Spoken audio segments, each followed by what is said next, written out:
You're listening to Foxx on the Wire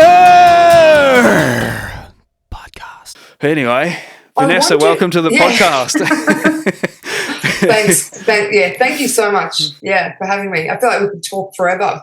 But yeah, thanks heaps. No worries. It's has been a long time coming for me. You know, you've been on my list for a while to try and get on the show. So thank you for coming on. And what a pleasure. I was putting some notes together, and sometimes it's really frustrating because some people, one like yourself, you got so many. Well, you're involved in a lot, and there's so many things I want to talk to you about, and then all of a sudden my notes are just like 6 pages long, and I'm like, oh, this is ridiculous. Yeah. So that's how my life feels, Craig. I swear. Yeah. You know, you want to be prepared and everything, but then sometimes being spontaneous, which I'm going to be a little bit here tonight, because the notes were just insane, and I'm like, I can't do all these notes. So I don't blame you. Yeah. Yeah. So there's a few things, you know, I'd like to get into, obviously, but you know, the floor is yours. Whatever we want to talk about, we can and we will. And awesome. So rather than me sort of rambling and try to explain who you are and where you're from and that sort of thing, why don't you give it to us? That's so hard.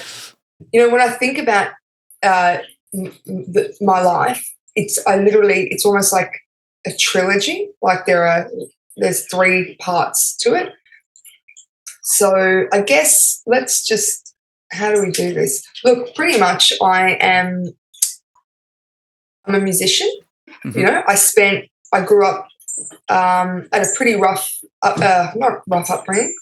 I was a heroin addict by like 15, you know, spent years on the streets, signed my first record deal at 17, and then that literally set me on my path for the next, 15 years of touring independently with labels, and obviously always been into, I don't want to say fighting rights, standing for rights, but I've always had a lot to say, actually. Always had a lot to say, and I think because of that, I've ended up involved in many different things. But music's always been the one the one main love for me. Mm-hmm. Yeah. Yeah. Yeah, it always seems to, I think for musicians, like everything at the end of the day comes back to music. Just that love of music. It just doesn't go, like it's just the staple in our lives. And so, you know, I guess that's obviously how you and I met. And I was trying to think back, like, when did we actually meet for the first time? I don't know. Nah, it would have been at a Valentine show, I assume. I do, yeah. I think I remember. I just don't know where it was, but I definitely remember being introduced. Yeah, because I just have no idea. You know, like I used to get to a lot of Valentine's shows back in the day, and we're talking, you know, more than 20. It would have been 2000 and I reckon about 10, 2010, 11.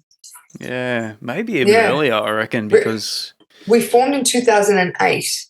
Oh, right. Okay. And our first show, I think, would have been about 2009, maybe. Maybe it was 2008, our first show. I don't know. Yeah, it's a bit of a blur back then, isn't it? It's it's not that long ago, but it is a long time ago. But yeah, I used to come down to a lot of shows, and you know, you were definitely, especially on the scene, like you were one of the best bands for sure. And actually, you guys gave me one of my first gigs as a solo artist. I don't know if you remember this. This was at the Tote. Oh my God. Yeah, we played at the bottom of the forgot. Yeah. Like at the bottom of the stairs, like and I think the floor dipped. And in the back room, in the main room? No, it was like in between. So you had the front bar, Yeah. and then you walk through to the back. It was like, Yeah. the stairs where you could walk up. Are you kidding? Yeah. You played a solo gig there. Yeah, at the bottom of the stairs. And I think you guys set up Wow. there too. Do you remember that? Hang on. So I remember we did, so just before we sort of started to, I guess, get a bigger audience and stuff like that, we were doing the Tote asked us to play every Saturday, and it was an afternoon gig, and it was in that section. Yeah, was that it? Yeah, oh my God. Wow, that is so cool, because that was a really defining moment for us, and those shows really changed everything for the band. So that is so awesome.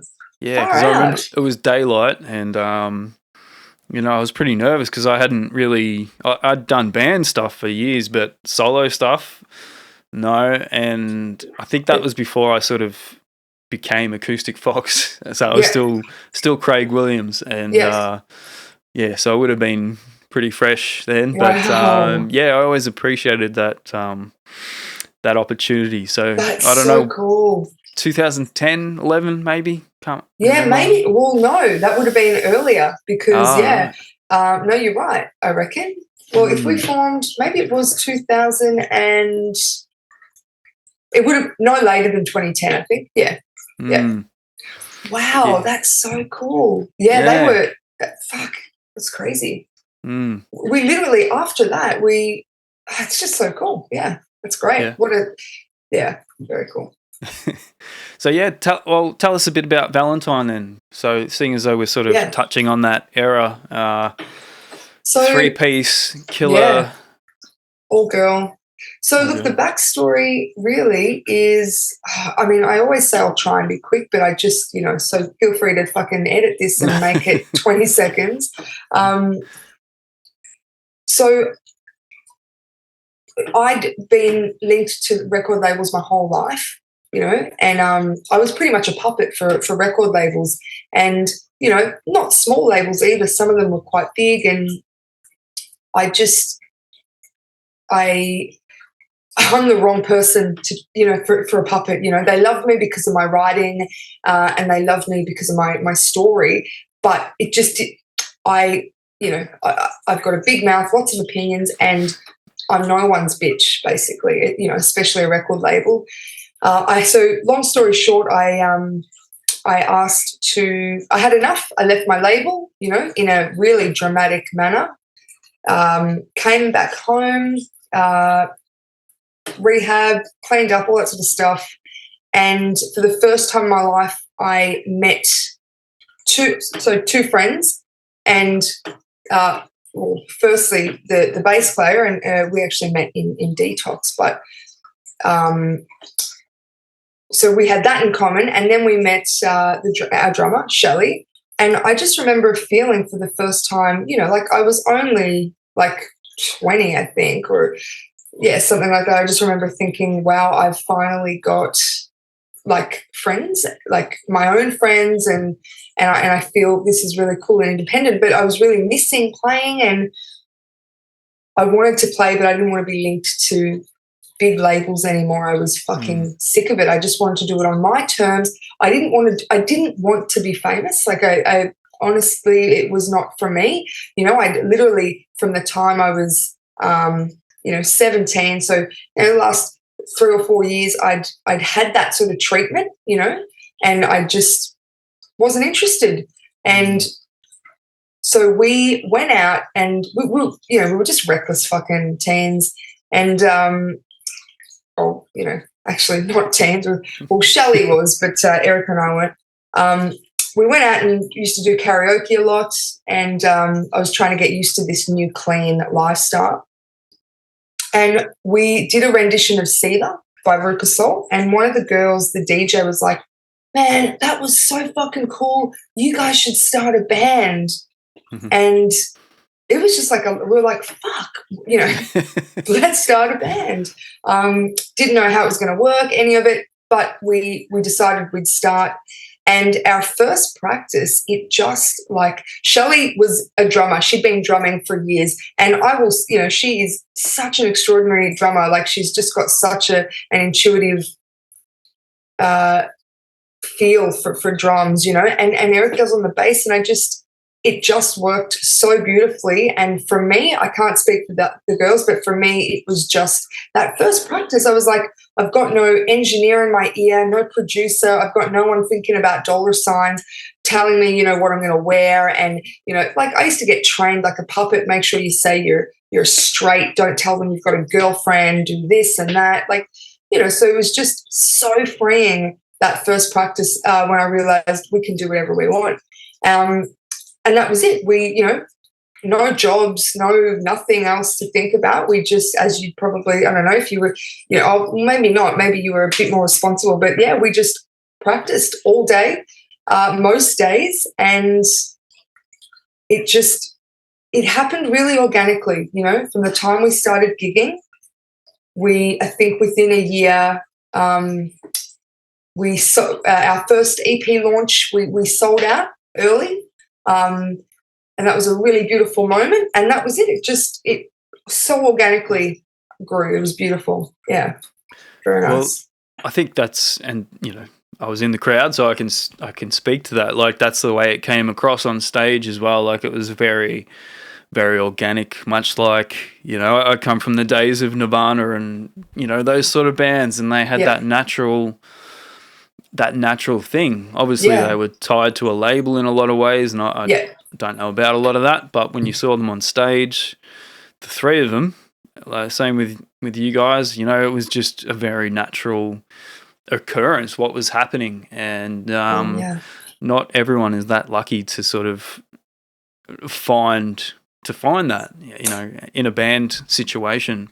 Yeah, totally. And I think you're so right. It comes down to luck, I think, and chemistry is so important. Yeah. And, like we just, I don't know if it was that we were little rat bags, ruling, like we were in each other's, we lived in each other's pockets, we literally did. And I think that comes out when you're playing on stage. You know what I mean? Like people feel that, I think. Yeah. And we did with you, cool. with Valentine, I think, and you could see off stage that you guys were tight. I guess I don't know what else to say. Yeah. It was just it wasn't something that you always saw, or that I always saw at least. With a lot of bands and other bands that I'd played in and played with, a lot of it was very forced in the sense that it was hard to get together for rehearsals. It was hard to get free on the same night and to get to gigs on time and, whatever. But, I think with you guys it was very natural. So you were signed when you were 17, was it? You got signed when you were 17. So that's so young. Yeah. Yep. So young. And I was, at that time, I was living a very dangerous life. I was living a bit of a double life, I guess. So I was homeless. I, a massive heroin habit. And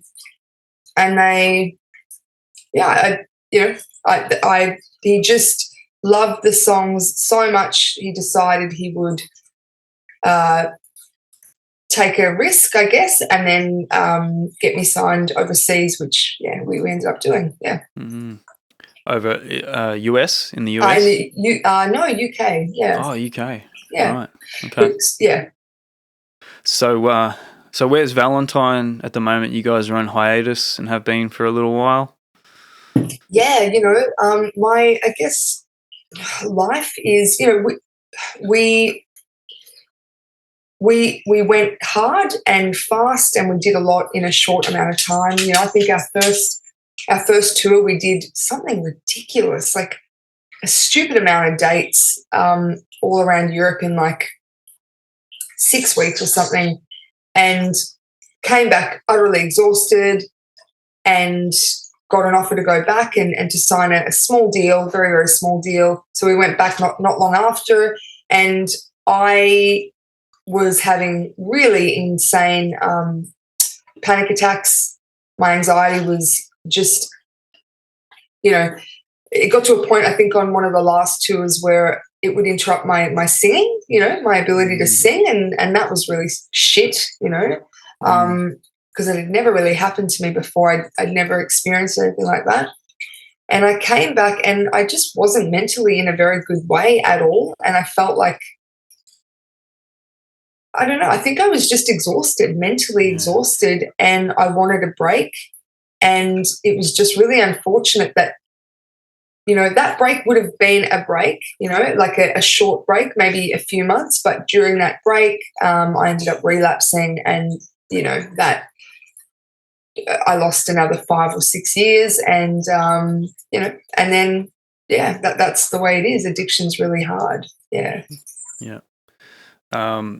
So what, going back to your younger years, what inspired you to start playing in the first place? Did you start guitar first, or were you singing? Or I was always really embarrassed about my singing ability. I never, because my younger brother had a really good voice, and he was a bit of a fucking show off. So, like there's home videos of the two of us, and, we'll be singing together, and he used to knock, he was younger, he'd knock me and be like, no, shut up.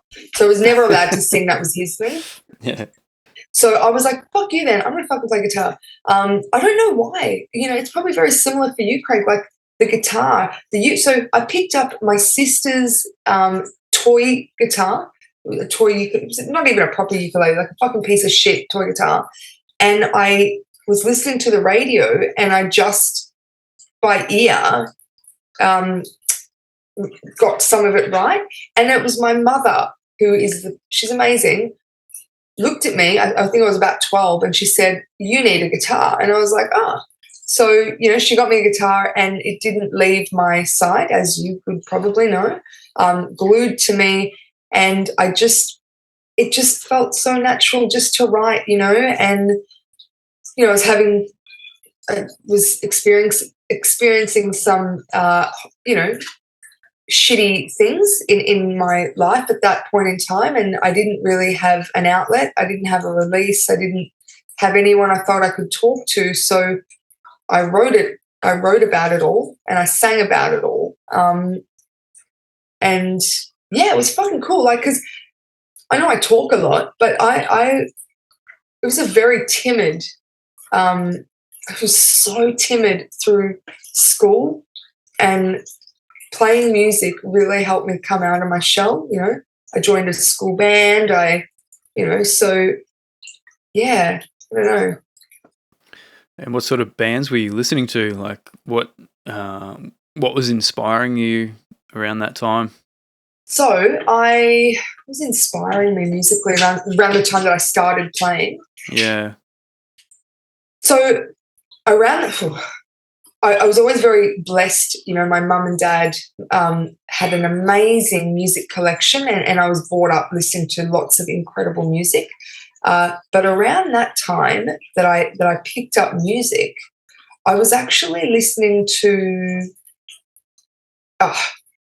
so much fucking shit. But one of the things that sorry, Vanessa, how do I forget this? Veruca Salt were huge. So I probably started with those guys. And then I stumbled across Nirvana, and it was my older cousin. She was a huge Nirvana fan, and I was a little bit too young, blah, blah, blah. But, she used to wear Kurt T-shirts, and I remember just walking into her bedroom one day, and she just pressed play on the CD player, and it was Rape Me by Nirvana. Mm-hmm. And I just remember hearing it and thinking, what the fuck is that?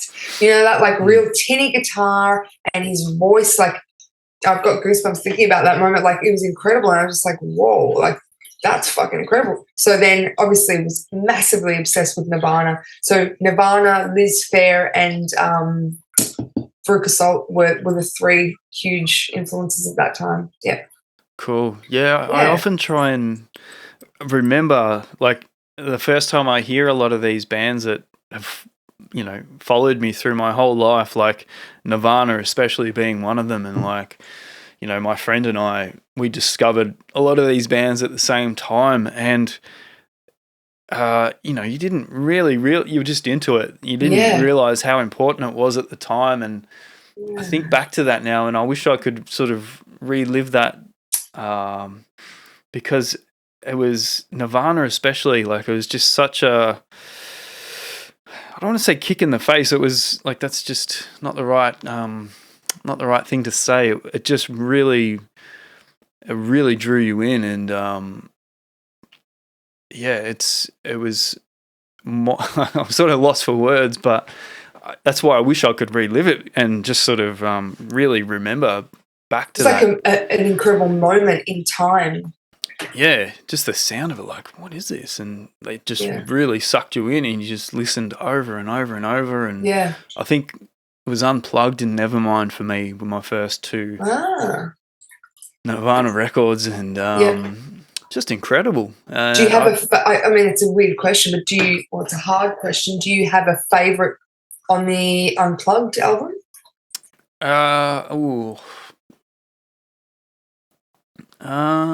Not really. No, I don't think so. Yep. Yeah, like even it's funny that they did so many covers. Like you just think about that, and it's like, why would he do that? Like the Meat Puppets and stuff like that. It's just such a weird thing when you actually think about it. But it worked, and like Plateau and Lake of Fire, like those songs that's a great song. Yeah, awesome. And I think just the album and the event as a whole, you're watching it, and the lighting, the flowers. Like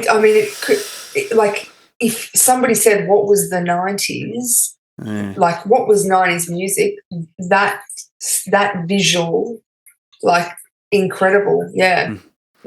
More so than like any other Unplugged, like Pearl Jam and stuff. I didn't.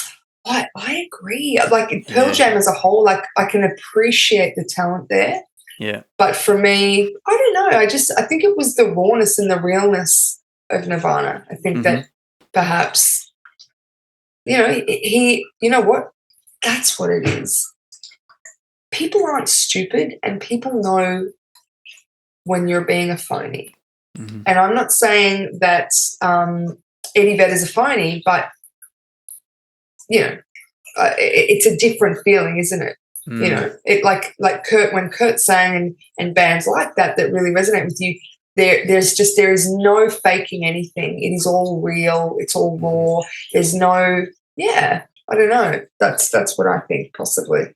Yeah, and that's probably what made it hard for Kurt eventually, and eventually impossible. Yeah. What a horrible industry to be in when you're that, I guess, sensitive and open, really. Yeah, and I think, like Eddie, I'm not really a big Pearl Jam fan, like less than ever. I used to listen to him a little bit, but I think Eddie came, in his defense, he came in at a different time to that whole scene, and he came in a bit later, was it? Or and they were sort of like I didn't know that Pearl Jam was sort of like a super band. They were all from other bands, is that right? Yeah, like Green River and a couple of others. So, like the band themselves had been from other bands, and then they came together and got Eddie in, and Chris Cornell obviously helped bring Eddie into the whole scene, but it was a different entrance into that whole thing than Kurt would have had. But like you listen back to Kurt's or Nirvana's early demos and stuff, like you can hear it. It's there. It just obviously developed, and really quickly too. Like it was such a short span of time up until In Utero, and it's crazy just how short-lived their success was, or their whole career actually. It was packed into a few years. It's so sad. I always think about like if he was still alive, I don't know if I'd like the person he would be today, if I'm honest. I know it's a controversial thing to say, but musically, God, I'd love to know what the third album would have been like, And I'm sure he would have moved into the solo territory, And I think it would have been fucking incredible. I wish, it would have been amazing. Yeah. Yeah, and I know what you mean, because a lot of people that we've followed for a long time have kind of let us down lately. And I would have Kurt to be one of those, but I guess that's all speculative. Yes. But yeah, he was just sort of like Chris says, Kurt was just an artist in a lot of ways, like whether it was painting or drawing or songwriting, whatever. He was just a creative person. So I think whatever he did, we would have followed, and it's just a shame that he didn't get to do that. It's a real fucking. I mean, you think about 27, and you're just like, it's nothing. Are you kidding? Yeah, that's crazy. Very sad. Not many bands sort of hit you like Nirvana did, I've got to say, and even still, you can listen back and it'll still hit you in a similar way. It's still just an amazing thing, and I can't really put it into words, but they make you feel, don't they? They really make you feel something. Like the last rehab I was in, I remember deciding to leave rehab to run away with some dude whilst listening to a Nirvana track on repeat. It just jump the fence like he did. And, but it just makes you feel, whether it's good or bad, it didn't matter. It invokes really strong emotion, I think. Absolutely. And I think that's what good music should do. That. Yeah. Well, there's a new interview on YouTube. Have you listened to or watched Rick Beato's channel? Rick Beato? No. He's a producer guy. He's he sort of analyzes a lot of songs, and I'll send it to you because he's just sat down with Butch Vig. I haven't watched it yet, so I'm going to watch it tonight after this. The guy's a genius. I'd love to know what he. Yeah. Whoa. Yeah. So, I often find it interesting hearing perspectives from these other people that were around, people like Kurt, and they give you this different take on things. So, I'll shoot it across to you, and I think it'll be good. And, they're going to cover a lot of things, garbage as well. And oh, wow. Yeah. So, I would love to watch that. Yeah. Because, I mean, Butch Vig is that album, Nevermind. I mean, he had so much to do with the way that, and I think people know this, but I think it would have been a very different album, if he wasn't on, do you know what I mean? Oh, yeah, sure. He turned that album into, it was a pop masterpiece. Yep. I know people don't like to admit that, but it was, and there's nothing, I don't think there's any shame in saying that, No. Yeah. I mean, eventually In Utero became my favourite album because it was so raw and nasty and just heavy in a certain way. But I still needed Nevermind, and I still appreciate that. So it was it's interesting that you said that you needed Nevermind, because it's I wonder, does it break the ice for that genre almost? Do you know what I mean? It's does it soften the blow for In Utero? Yeah, I'm not sure. I'm sure it's a few reasons, one being that, Nevermind was pretty polished. Yeah. So it was nice to hear Kurt in his raw form again, Nirvana in their raw form. But, I think Nevermind was still necessary for a lot of reasons. And, if they didn't do Nevermind the way they did it, maybe they wouldn't have had a chance to do In Utero. So, whatever. It's all magic. So, excuse me. No. So, during the last few years, you became one of my most important people, I guess. Wow. Sort of inspirational people.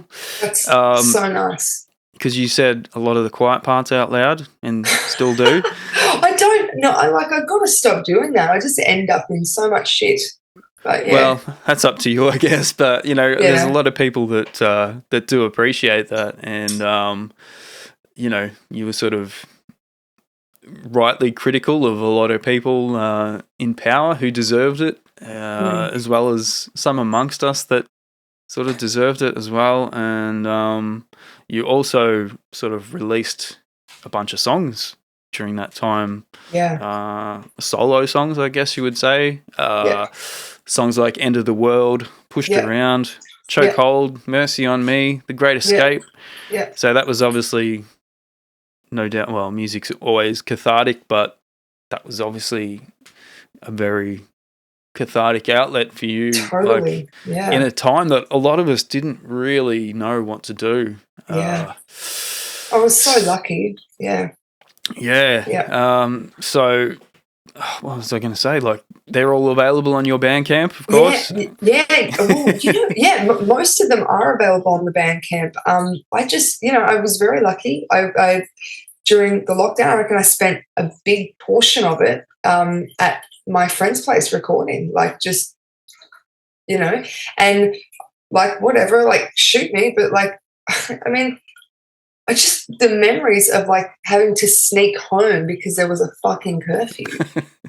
I'm like, are you like, what the fuck? Like, it was terrifying times. So, a song like End of the World, it makes like I said what I felt. And, I guess one thing I didn't understand about, so a lot of the songs that I wrote during the pandemic, right, were talking about my experience and what I was seeing and the things that I didn't like. And, doesn't mean that I'm right, but I was writing about them. And, like, my entire career before that, I was celebrated for my openness as a lyricist, right? Like, so people loved how, I guess, open and honest I was with my lyrics, and, I never intentionally tried to stir shit, but lyrically, I just didn't care. I just wrote what I thought. And so that was almost celebrated to some degree. But then when it came to the pandemic, I was just writing the same way I've always written, without reservation, because as an artist, that's what you're meant to do. You're meant to create without, you don't have rules and boundaries when you write a song. You just write. You write with heart and you write honestly. And I was shocked I had a lot of support, like a bucket load of support from lots of new people. I was a little upset, understatement of the year, at the amount of criticism I guess I got. I didn't expect that, to be honest. But I'm still very proud of those tracks, and I'm really proud of those tracks because they, I will never forget what I was feeling during the pandemic, in those moments that I wrote those tracks. So they're pretty much all on the Bandcamp.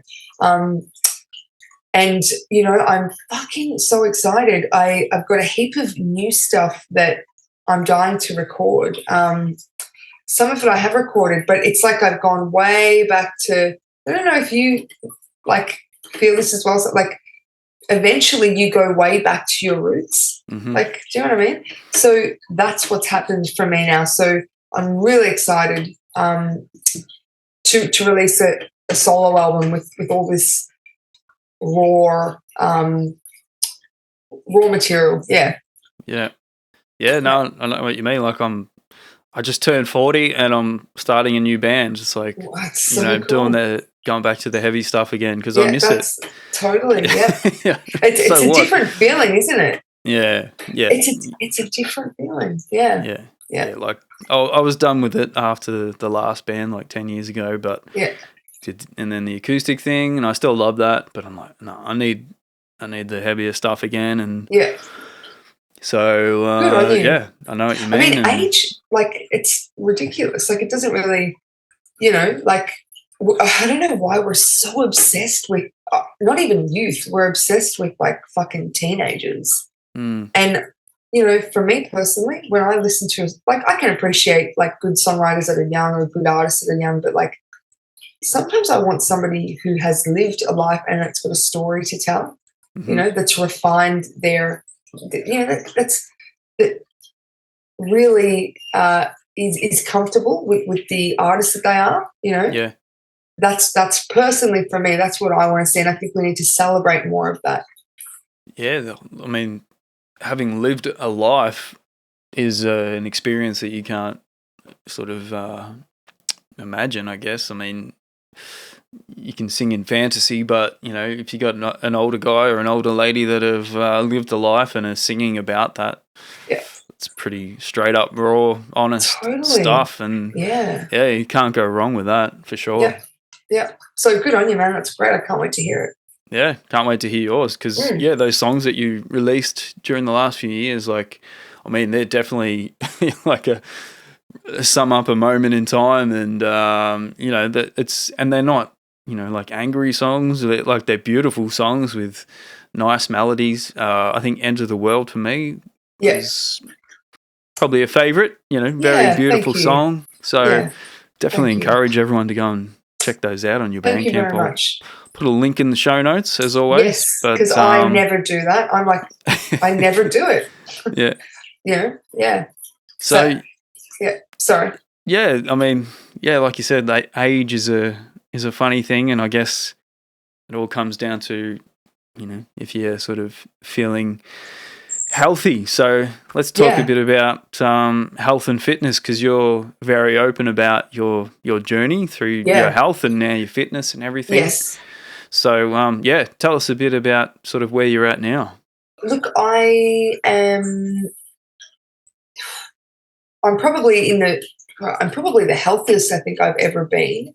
I'm not quite 40, but I'm my later 30s, and it's weird. I'm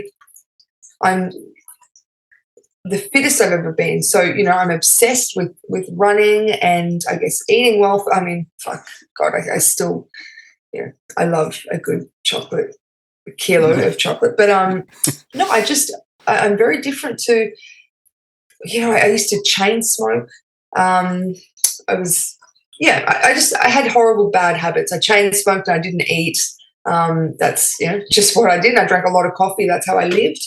And, I think there's also this idea that musicians have to be like fitness and music don't go together or something. Do you know what I mean? Yeah. Like if you're a musician, you have to chain smoke and live on fucking tofu and caffeine or something. Mm-hmm. And I'm just like, no, that's fucking bullshit. Or you're going to be fucked up. If you're a musician, you're going to be fucked up and a drug addict with severe mental health issues. And like, that's just a fucking lie. Like, you can be a great, raw and honest and organic musician and be fit and healthy. And, those two things can, exist at the same time. Mm-hmm. So, that is really important to me now, being fit and healthy. I just mentally, I guess with addiction especially, you're never really out of the what's the word? Out of danger, Yeah. So running and fitness is really important. That helps me stay focused, I guess. Yeah. Mm. Yeah. Yeah, well, you find like, a lot of our favourite musicians, Kurt included, at one point, I guess they've all been fucked up, and maybe for some longer than others. But if they're lucky enough, or if you're lucky enough, you can eventually. You got to stop. You can't keep that going. So there's a lot of musicians now that have gone through their dark periods, and maybe they relapsed and got back in, but they've got back on top of it. Nikki Sixx for being one. Corey Taylor. There's tons. Yeah. And they've come out and they're really healthy now. And they're all probably about fitness and stuff like that. So you're right. Of course, those two can go together. But there's definitely a perception of you got to be sort of this drug-addled or drunk, depressed or fuck up, and that's not productive. You might get some things done, but it's not a long-term thing. So to be a depressed musician, it doesn't work like that. Yeah. Yeah. So there's tons that have turned it around and they're still going. Slash, he's another one. You know, Really? There's heaps. Yeah. Yeah. So. It's. I mean, look, it just goes to like it's never. I guess people that have addiction issues with addiction. I guess it never goes away, and it's always something that you worry about, you think about, and maybe for addicts, it's like maybe there's something about it being all or nothing. So I don't know if a lot of those people that are now doing well, I don't know if they are into fitness and maybe like, or they've taken up some other weird hobby that, so for me, I'm like really into the fitness. It's ridiculous, but I think it's not a replacement, but, I don't want to say a replacement. That's not the right thing to say, but it's that all or nothing that perhaps maybe helps, So I wonder if those musicians are also really into their new life, if that makes any sense. So like an addictive thing. So obviously you're addicted to drugs or whatever it might be, and you go full on into that world. Yeah. And then, eventually you come out of that and you go full on into the fitness world or the music creative world. Yeah. So it's like an addictive personality sort of thing. Yeah, I don't know. Like, is that what it? I don't know. But I think you're always, it's always going to be there. Yeah. Yeah. Well, you got to do something, don't you? So, yeah, I guess the more positive things you fill your life with and fill your soul with, whether it's, fitness or exercise. I mean, the physical thing helps your mental state too. And totally. I think that's not often talked enough about. And especially during the last few years, it wasn't, go out and get some exercise and that'll boost your immune system and make your mental health better. It was just stay in your house and get no sunlight, fucking watch an hour the of news. Exercise. Oh, Jesus. Like fucking honestly, man, I fucking like prison. I know a little bit about prison. I'll tell you something like there really wasn't much like there wasn't it. I don't want to say, there was no difference. Of course there was, but like mentally, like it was very similar to being in a fucking prison. Like it was crazy. It does not make any sense sitting there and you're just like, I don't understand. You know what? Someone said to me the other day, he was like, mental health is so important, right? And I'm not anti-drugs. I'm not fucking straight edge or any of that shit, but I hate big pharma, okay? Mm-hmm. And I've always hated big pharma. But before COVID, now I just, big business making lots of money from people's bad health, that doesn't sit too well with me, But someone said to me the other day, he's only quite young. He's like 19-year-old guy, and he said, he broke up with his partner, and he said, my doctor put me on some antidepressants. And I was like, he's like, like, why? He's like, because I broke up with my partner. And I was like, okay. I'm like, he didn't tell you to just, wait it out a little bit, because it is very normal to feel depressed, when you're going through your first real breakup. Like it's, it's tough. You've got to get through that. That's really hard. And I said, what about like therapy or like counseling? And he said, I couldn't afford it. He goes, it was $300. He goes, I couldn't fucking afford it. And I was so mad. I was like, of course, can't afford fucking therapy, but you know what? Take all the pills you want. I mean, who wins? Who's the winner in that? Big pharma.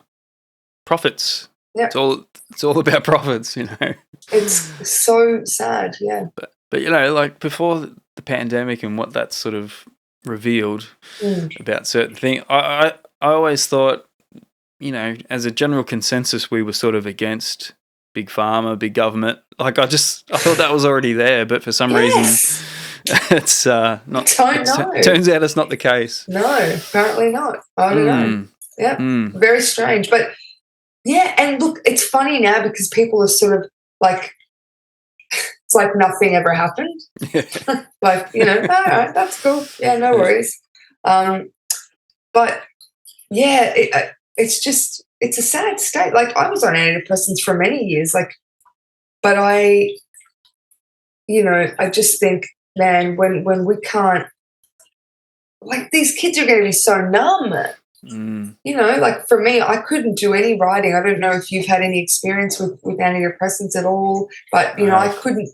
Yeah, I found it, maybe not everyone, but for me, I found it really hard to create, and I've never had writing blocks. I'm very lucky. I can just write a lot. The only time I ever had those were, it was when I was on the antidepressants. The writing blocks, yeah. Yeah, I was put on them pretty young. Yeah. Didn't think much about it at the time. And, they tried to keep me on them, but I didn't want to be on them. And I can't even remember why, but, I was pretty young and fit and healthy in that way. Like, I was, I don't know if I was depressed, but on my record now is depression. And I'm like, I don't know, like, I can get down and stuff, but I can pick myself, Sorry to interrupt, but it's quite fascinating. Do you remember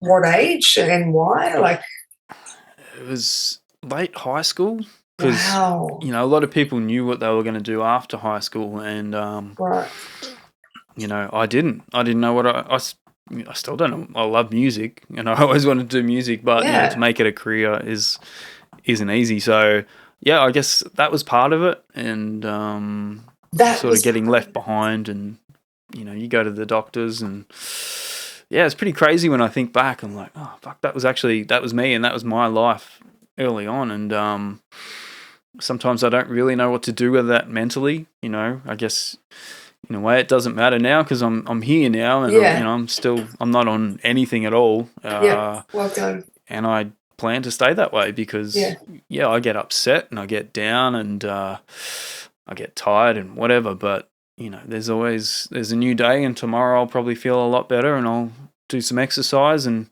my thing lately is drinking, and I'm turning the hill on that, and I'm gonna put that to the side and get back into the music more and more, and just go head first into that, and get more healthy exercise. And so just putting kids on that stuff, like, so I can't believe that. Like, sorry, but I just, like, after hearing that, I'm just like, that fucking doctor was so that's negligence. Like, that is, at that age, it's pretty normal for a child to be feeling like they're being left behind, or to be really confused. I mean, life's fucking confusing. Yeah. I still can't adult for shit, and I don't. Like, I cannot. It's fucked.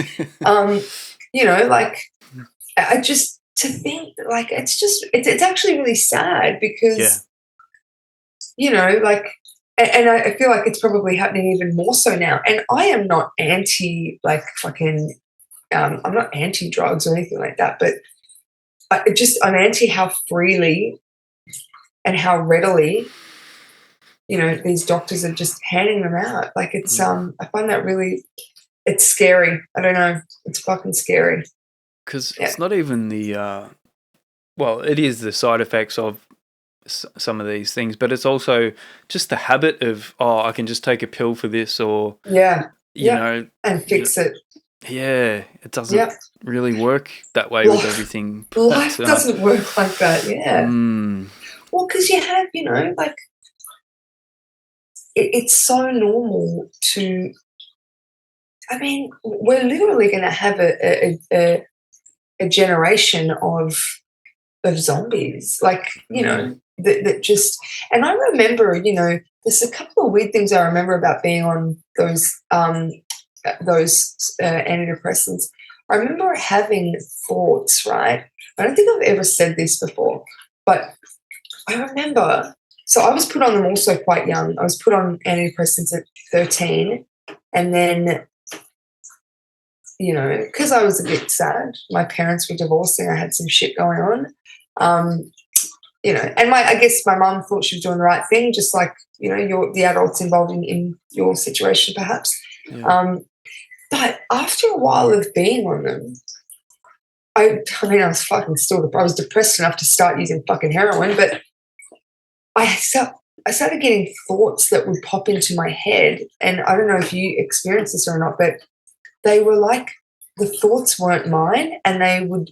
It's weird. It's a weird thing to say. I'm probably going to trip you out, but these thoughts would come into my head about like I'd be washing the dishes. I've never fucking said this publicly, but I'd be washing the dishes and I'd see the knife and I'd be like, I could just like slit my throat.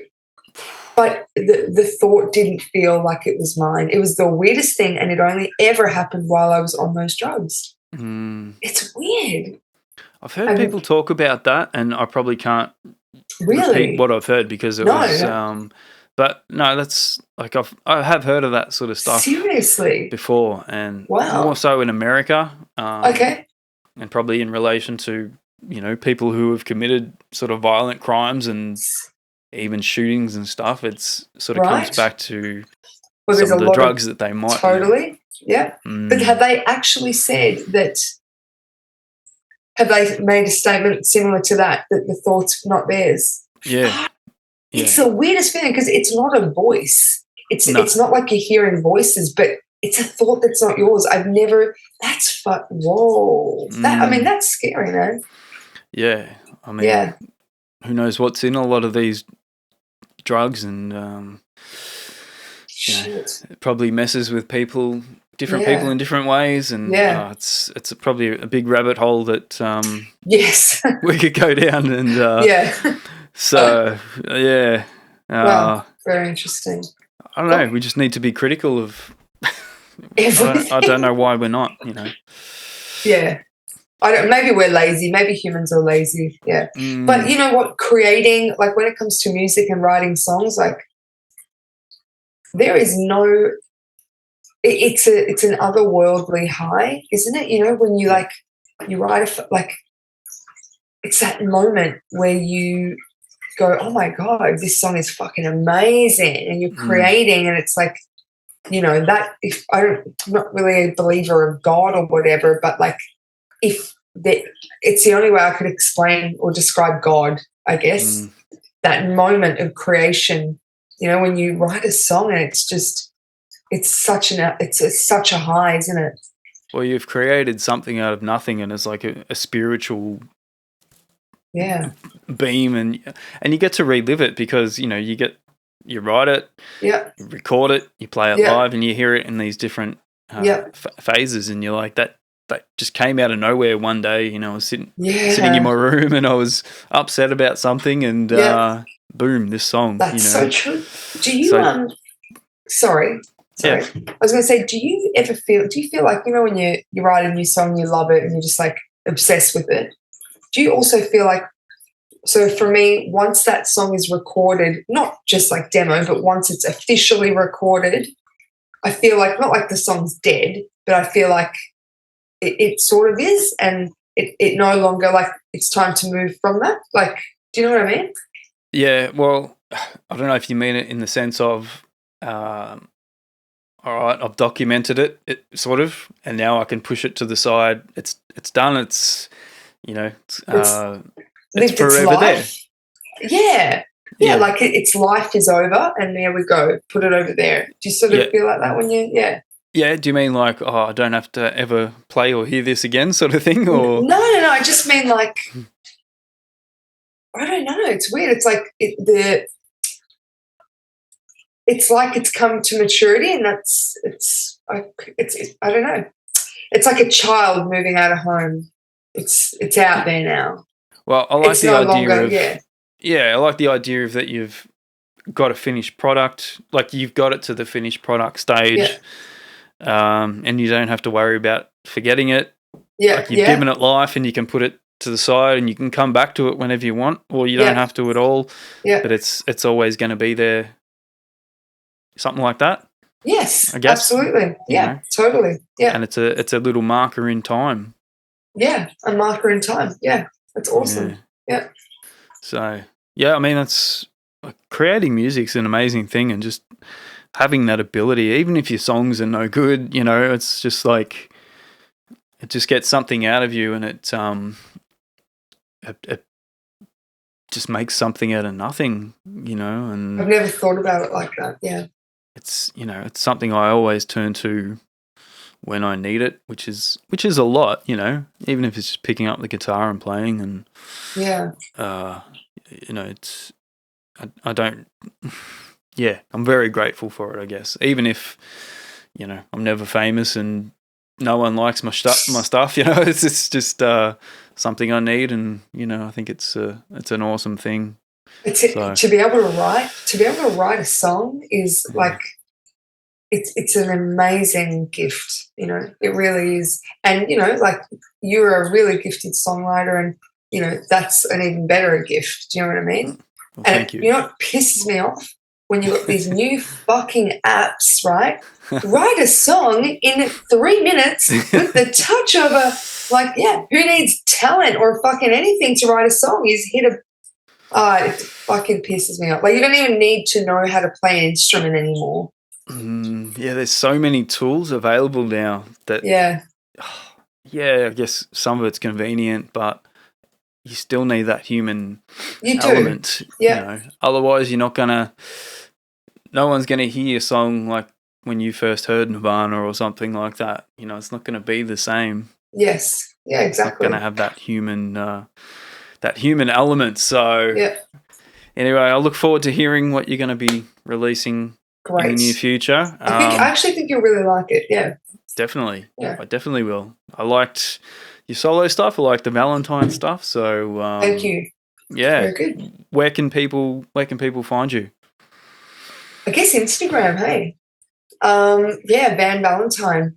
Instagram, I probably should be a bit more official about it, but look, Instagram and then Bandcamp. So it's just Van Valentine on Instagram, I think. And, you know, all my great ideas, you'll get to hear about all my amazing ideas on Instagram, which is great.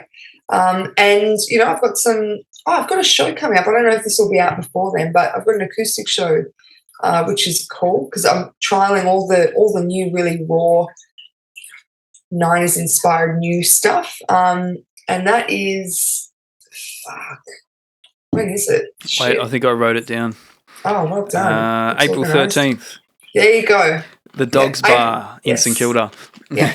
Yay. So I played there about a month ago and it was fucking awesome. So I'm going to do it again. So for anybody who thinks they might want to come, I guess my new stuff is sort of like, it's probably very similar to Valentine, but unplugged, you know. So it's really 90s weird. Yeah. Yeah. Actually, it made me think of a point. We were talking about kids and stuff. I went to Megadeth and In Flames the other night. Awesome, by the way. Oh, yeah. But there were a lot of young kids there. Like, really? Yeah, like younger sort of metalhead, nerdy sort of kids. Metal, man. Yeah, in Megadeth t-shirts, and they were fucking headbanging and shit. It's like, no doubt it's the first time they've seen, it was my first time seeing Megadeth, but I just thought it was really cool. Like, and they were just there. They went with, or some were with their parents. Yeah. But so they were fans. Yeah, they were fans, and you know, just a group of kids behind me. They were just mates, so they weren't with parents or anything. Shit. And they were headbanging. They had their Megadeth t-shirts on. Wow. And no doubt, like, these kids are probably talented as shit if they play guitar and stuff. Like, they can probably play all that stuff hands down. So I thought that was a really cool thing, and that's, you know, a big positive to music again. And, you know, bands like Megadeth that have been around for decades that are just inspiring another generation. There's something about metal though, man. Like metal always has a place. I don't know why that is, but metal always has a following. Doesn't matter what year it is, there is always room for metal to thrive and do well. It's crazy. Yeah, I mean, that's what's got me back into wanting to play the heavy stuff. Really? Like, I'm learning a lot of metal stuff. It doesn't mean I'm going to necessarily go out and play metal. Like, I don't consider myself a metalhead, you know. It's probably more Alice in Chains, you know, mixed between hard rock and metal, like somewhere in the middle there. Yeah. But metal's definitely an influence, like, you know, Pantera and stuff like that. It's just really in my soul, and I'm learning that shit. And I'm like, this shit's crazy, and it's That's just really. wow. I'm just There's a lot falling to it, man. Oh yeah. Yeah. It's like it's fucking hard. Like it's not easy. Yeah. Yeah. Wow. Yeah. So yeah, you're right. And look at Knotfest. Like I think that was sold out yesterday. Well, I don't actually know Knotfest. Sorry.